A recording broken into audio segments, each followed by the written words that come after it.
of this drama. It's so weird and stupid so far on so many levels, and yet so far I'm enjoying it almost more than I should. Mainly because of her. She's adorable. Paused at 5:35 into episode 3 of 5 Kings of Thieves. My thoughts so far?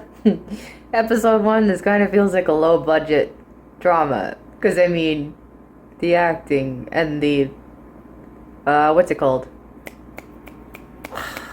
Brain, stop that. I had the words. The, execution of the stories was a little, okay. Anyway, episode 2. Leave the bike behind! Like, come on! My gosh, people, just run! And right after I said that, oh no, the motorcycle won't start, so they start pushing it. I'm like, without the motorcycle! Why did they cling to that motorcycle for so long? That was ridiculous. They literally could have gotten away so much quicker and easier without that dumb thing. That was... And then episode 3. I mean, that guy should have been dead or passed out long before he had a chance to take that bomb. Anyway. I mean, 12:43 into episode 3. I started thinking of unpausing this to say something else. And then he went and swallowed something this big. He just puts it in his mouth, and before he even actually that would not work! I was gonna comment on how, in a way, like all of these dramas where there's... Okay, her face looks bad like that. Hold on. Okay. I was gonna comment on how all these dramas with magic make things a little unrealistic because it's stuff that should stop regular human beings. Don't stop them because everybody is magical and they can withstand absolutely impossible things. And in this one, these people that I thought were some kind of elites weren't much of elites. They were rather pathetic in that whole chase. And I'm like, but at least it's more realistic. And then he goes and swallows the stone that's this big. What am I watching again? What? Why?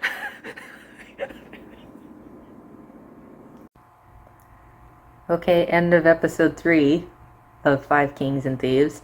That was a rather pathetic little explosion for how many dynamite things he was holding. And it did nothing. Like, nobody even got knocked over for more than like 2 seconds at most. I mean, it's one of those typical fights where the things that should have been bigger were tiny and insignificant. And then when the guy kicked him, it didn't look like it was that bad, and yet all of a sudden that's now he's spitting out blood. Anyway, it's a little hard to take the show seriously when they're like this. I mean, this is one of the big problems I have with even the fancy ones that aren't low budget. They always, in these stupid martial arts and cultivation shows, all of them, across the board, it is really hard to take any of them seriously when they're constantly like, this looks tiny and insignificant, and yet they're dying. This looks huge and ridiculous. There's no way they should have survived that. And they survive with barely a scratch. And when there is any kind of significant injury, it's like, they're dying. Magic numbers 3 days later, and they're perfectly fine. Sometimes it's like 30 seconds later, and they're perfectly fine, despite how painful it looked it's ridiculous. But then ones like this, it's like, low budget. End of episode 4. I feel like there's so much that I want to say that I'm going to forget half of it. But, I mean, starting from the end because it just finished. Now that was a proper explosion. But explain to me, there's water and fire there, and this huge massive bomb was a water family trick? Not the fire family trick? Despite the fact everything went up in flames? Okay, anyway, the illogicalities and low budgetness of this drama. I mean, come on. He swallowed a rock that big that was not even smooth. It would not make it down his throat. He would have died choking. Even if it did make it down his throat, it would have torn it the whole way because it was not smooth. The furthest it made it is like down in his stomach, which is right here. And yet, when he's having pains and whatever, he's got his hands down on his guts. And he's trying to go to the bathroom to get it all out. when she ended up, the physician took it out of him and it came out his throat. I'm like, now what was the other illogicality? Now I forget what it was. Gosh darn it. That's annoying. There was something else that I wanted to say. But anyway, so far in this one, I'm actually liking the girl better than the guy. I don't even remember what either one of those names is. How many times have they said it? Shwayar? Or something like that? Yar? I don't know. That's the girl. It looks like her last name's Water. Anyway, either way, she, so far, is actually adorable. At first, I wasn't so sure. She looked kind of immature and stupid, like him, so far, actually. She, even though she still acts like a young person, she also is like way more mature than him, way smarter than him. Like, especially for the second half of the fourth episode, her and him, like, her with the physician and nursing him back to health. Straight up adorable. She's like, shameless. Another girl. Oh my gosh, the way she did that was hilarious and adorable. Now, another thing about low budget. I'm positive this is like a low budget thing. Where, like, okay, some stuff is kind of absurd, but on the other hand, is like, they are not relying on the stupid, emotionally manipulative, disgustingly, through the roof stuff of high definition, whatever. It feels so much more natural and realistic and honest in dramas like this. She's got a crush on him. And it's like, not this love at first sight that now controls everything they do. And they're like, I don't know what to do. I'm so helpless. I'm in love and I'm a victim. And I'm the cat staring at me because I'm getting emotional. He's like, what are you doing? Instead, it's much more honestly just, she's like, gosh darn it, I have a crush on him. This is annoying. It's nothing more than a crush. I can't even remember when the physician said something about, I think she just said you like him. She's not like, you're in love with him, even if it was love. Hi. Hi. Mwah.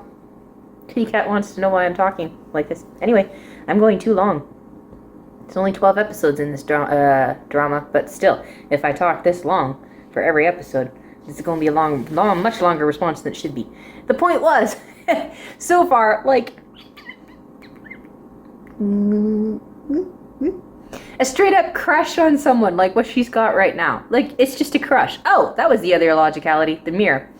A straight up crush that she has on him. It's just a crush. That is very normal.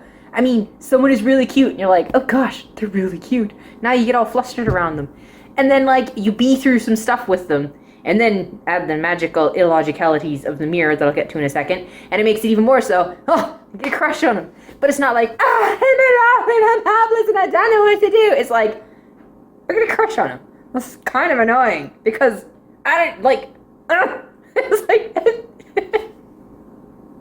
I don't know, it's funny and it's cute. And I really like her so far. I better not end up disliking her. Because right now, she's really cute. And I really like her.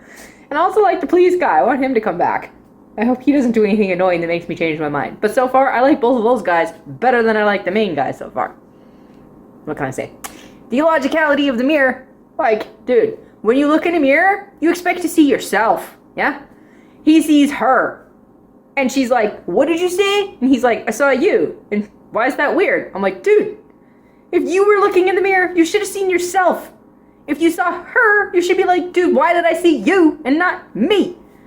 He finds it weirder that she finds it weird, and he's like, she says, yeah, it's the mirror that shows you Mr. Right or Mrs. Right. That's who you see in the mirror. It's the one that's right for you. That's how my father, when he looked in the mirror, he saw my mother. And he goes, oh, pshaw, you don't believe something as ridiculous as that, do you? And I'm like, dude, you looked in the mirror and saw her rather than yourself, and you think this is... Anyway, that was my way too long thoughts on episode 4 of this drama. It's so weird and stupid so far on so many levels, and yet so far I'm enjoying it almost more than I should. Mainly because of her. She's adorable. Episode 5. I had to pause at 1940 because I can't watch any more right now. Them clearly in. Me. What? But, okay, anyway. finished episode 5. Ha! I got you. I knew you liked me too. Oh my gosh! That was so cute. Okay, so as this goes, progressively more spoilers, obviously, because that's what happens when I do a reaction to episodes as I'm going through the drama. Notes on this episode 6, episode 6 of the 5 Kings of Thieves, that I watched last night and couldn't film the reaction to yet.